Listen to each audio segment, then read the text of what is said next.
మన సనాతన ధర్మం, మన హైందవ సంప్రదాయం త్రేతాయుగం నాటి చరిత్ర, రాముడి చరిత్ర 3500 సంవత్సరాల క్రితటి చరిత్ర. ఈ చరిత్రను మరి ఒక్కసారి ఈ యొక్క తరానికి, మరి భావితరాలందరికీ కూడా తెలియజేసే ఒక అపూర్వమైనటువంటి ఘట్టం ఈ రోజు ఒక అయోధ్యలోనే కాదు, ప్రపంచ వ్యాప్తంగా మరి అన్ని దేశాల్లో కూడా మనకంటే ఉత్సాహంగా మనవాళ్లు మరి అక్కడ ఉన్నటువంటి అందరూ కూడా కలిసి జై శ్రీరామ్ నినాదాలతోటి ఈ యొక్క ఘట్టాన్ని ఆవిష్కరిస్తున్నారు. ఈ యొక్క ఘట్టాన్ని ఆవిష్కరిస్తున్నటువంటి సందర్భం మరి 500 సంవత్సరాల పోరాటం, చట్టపరంగా పోరాడి ఆ యొక్క రాముడు పుట్టినటువంటి జన్మభూమి అయోధ్యలో రాముని యొక్క విగ్రహం, బాలరాముని యొక్క విగ్రహాన్ని పునఃప్రతిష్ఠించేటువంటి ఈ కార్యక్రమాన్ని మరి దేశవ్యాప్తంగా, ప్రపంచవ్యాప్తంగా ఎంతో మంది దాతలు ఈ యొక్క గుడి కట్టడానికి, మరి ప్రపంచంలోనే 3వ అతిపెద్ద గుడిగా, మన భారతదేశంలో అత్యంత పెద్ద గుడిగా మరి దీన్ని ఆవిష్కరించి ఒక అద్భుతమైనటువంటి ఘట్టాన్ని మనం ఇవాళ టీవీ స్క్రీన్ లో చూస్తూ ఉన్నాం. ఇప్పటిదాకా నేను కూడా టీవీలో చూసి మరి ఇక్కడ దర్శనం చేసుకుని వెళ్దామనేటువంటిది మరి ప్రతి మంగళవారం ఈ గుడికి నేను రావటం జరుగుతూ ఉంటుంది.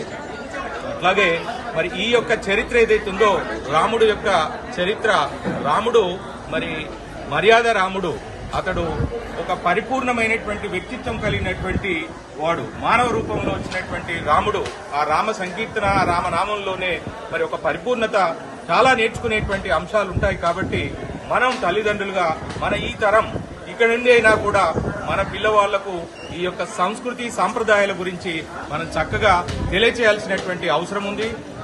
చిన్న చిన్న స్తోత్రాలు, చిన్న చిన్న మరి ఆ యొక్క కీర్తనలు, త్యాగరాజు కీర్తనలు, తర్వాత రామదాసు యొక్క కీర్తనలు మన పిల్లలకు కూడా చెప్పాల్సినటువంటి అవసరం ఉంది. సంస్కృతంలో ఉన్నటువంటి ఈ యొక్క కీర్తనలు నేర్చుకోవడం అంత కష్టమేమీ కాదు, కానీ సాధన చేసినటువంటి అయితే మన పిల్లలు తప్పనిసరిగా నేర్చుకుంటారు. మనం ఎవరైనా కూడా ఒక తరం ఇంకొక తరానికి ఈ యొక్క సంస్కృతి సాంప్రదాయాలను, ఈ యొక్క భారతదేశం యొక్క ఔన్నత్యాన్ని, గొప్పతనాన్ని, పరిపూర్ణతను, భారతదేశం అంటేనే అందరూ కలిసి సహజీవనం చేసేటువంటి ఒక వేదభూమి, ఓ కర్మభూమి. మరి ఇలాంటి వేదభూమి, కర్మభూమిలో మనం పుట్టినందుకు, మనం ఇక్కడ జన్మనెత్తినందుకు మనం చాలా సంతోషించాల్సిన విషయం. మన జన్మ ధన్యమైనటువంటిది.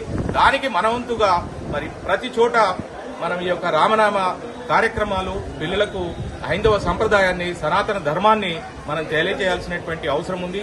ఈ రోజు ప్రపంచమంతా చూస్తున్నది, భారతదేశంలో ఒకసారి ఒక గొప్ప కార్యక్రమం మొదలైంది. ఈ యొక్క కార్యక్రమాన్ని మరి అందరూ కూడా ప్రపంచవ్యాప్తంగా తిలకిస్తూనే ఉన్నారు. అన్ని దేశాలు కూడా మన వైపు చూస్తున్నాయి. ఏంటి ఈ యొక్క భారతదేశం యొక్క గొప్పతనం?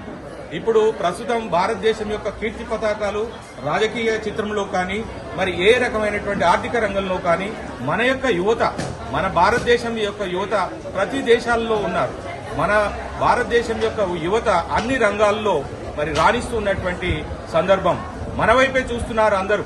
ఎందుకంటే ఇక్కడ యువత ఎక్కువగా ఉంది, మరి యూత్ పొటెన్షియల్ అనేటువంటిది ఎక్కువగా ఉంది. కాబట్టి వాళ్లలో ఉన్నటువంటి ఈ యొక్క క్రీడా నైపుణ్యాలన్నింటినీ కూడా, అన్ని రకాలుగా నైపుణ్యాలన్నింటినీ కూడా వినియోగించుకొని మరి ఆ దేశాలు ముందుకు వెళ్లేటువంటి క్రమం. కాబట్టి మనం ఈ భారతదేశం యొక్క ఔన్నత్యాన్ని ఎప్పటికప్పుడు కూడా తెలియజేయాల్సినటువంటి అవసరం ఉంది.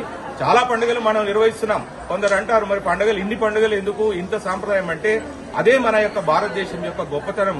ఇన్ని రకాల యొక్క పండుగలు, మరి యొక్క సంస్కృతి సాంప్రదాయాలు, ఒక భారతదేశంలో ఇప్పుడు కన్యాకుమారి నుంచి కాశ్మీర్ వరకు మరి ప్రధానమంత్రి మోడీ గారు పర్యటించారు. ఇదేంటంటే ఈ సనాతన ధర్మాన్ని తెలియచేయాలి.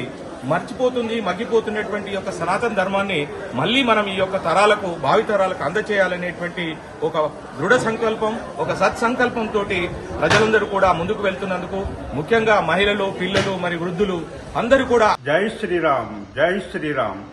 శ్రీరామ రామ రామేతి రమే రామే మనోరమే సహస్రనామ తత్తుల్యం రామనామ వరాననే.